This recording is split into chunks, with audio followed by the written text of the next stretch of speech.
Brilliant innovation is activity, it's movement, it's hustle, it's enthusiasm.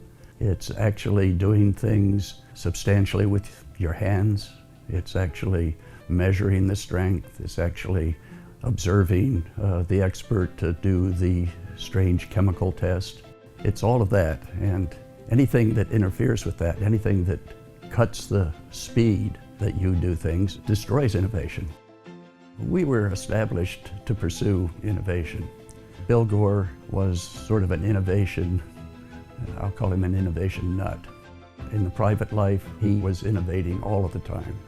We were founded with that kind of background. And the early associates were also terribly interested in innovation and change.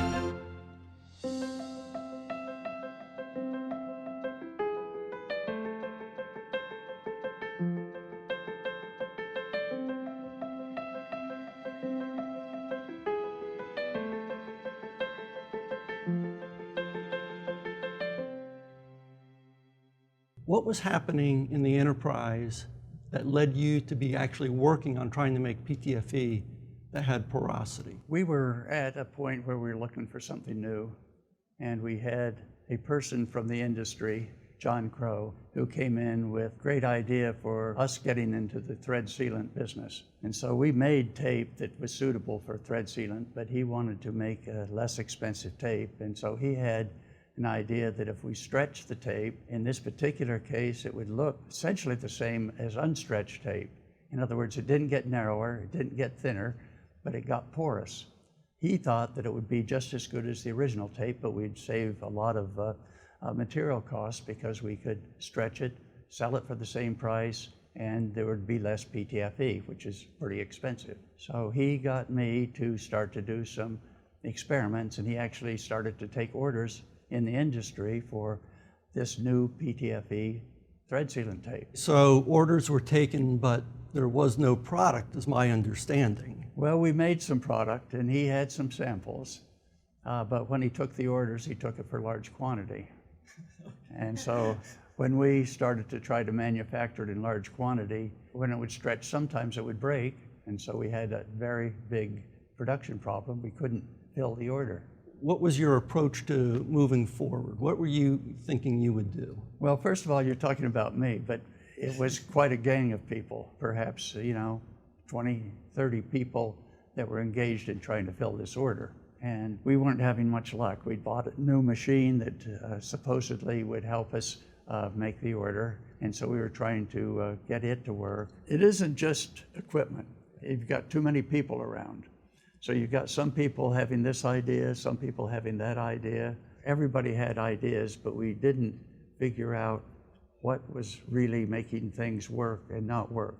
So I came to the lab one evening, and instead of working on thread sealant tape, I wanted to find out what were the fundamentals of stretching unsintered PTFE so that it would not break and it could stretch a long way. My entry is October 28th in this lab notebook. So I had made up some rods of PTFE because I figured I didn't have to deal with complicated equipment. I could take these rods and stretch them by hand. In my mind, I thought that it was important to stretch it very carefully so it wouldn't break. And it seemed like the more carefully I stretched it, the less I could stretch it before it just disintegrated and broke apart. And it was getting on towards 6 o'clock in the evening. Everybody had gone quite some time before, and I thought, well, I'm going to give you one last try. And I said, if you won't stretch slowly, you'll stretch fast.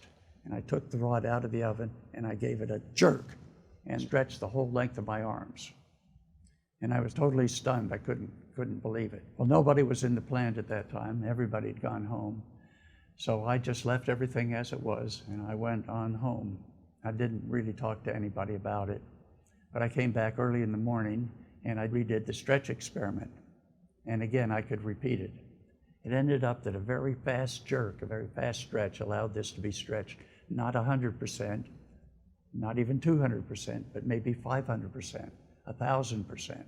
So there's nothing in the literature about stretching the PTFE 1,000%, and there's nothing that I had known before about unsintered PTFE being able to be stretched. So I started to bring people into the lab here and to show them the experiment, and they were totally amazed. And finally I brought in John Crow, and he was delighted because now he could sell 5-thread sealant at a good price, and we could make lots of money because there wasn't really much material there. It was mostly air. So that was basically this discovery, fast stretching. But almost immediately we realized that this new form of tape that we were selling for thread sealant also had uses in electronics, because we were introducing air into the structure, gave the PTFE a very low dielectric constant. The excitement came with the wire and cable industry. The new tape that we made things that we could make miniature, we could make things smaller, we could make signals transmit faster. It was also exciting to think about other forms. Eventually we could make very wide sheets. Now we began to think about all sorts of other applications. Particularly, we could make waterproof, breathable garments, because this PTFE allowed air and moisture vapor to permeate through it. But it kept liquid water out, because the nature of PTFE was such that drops of water could not permeate the porous structure, but air, vapor, water vapor could diffuse through it. The discovery of the rod that I did, I thought, hey, maybe this is a new product. And so a round tubular rod about 1/4 inch in diameter in stretched form, we called it joint sealant. And the question on that was, okay, how do you manufacture it? I could only do 3 feet by stretching it with my arms.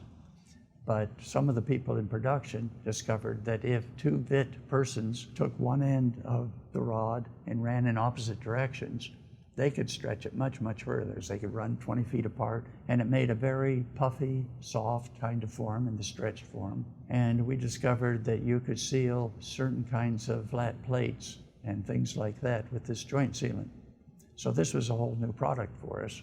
What are your hopes for innovation at Gore going forward for the associates in general? But I'm thinking also of a newer associate who's earlier in their career. What advice might you give them? Hands-on experiments are critical for us as an enterprise. Trying to get experiments done quickly with whatever is available is critical. I think that the new people will find places where ePTFE can be used that we didn't think of. So we've got laboratories where people are looking at opportunities for medical products. Other people are looking at industrial applications. People who have knowledge about end-use areas are finding new applications.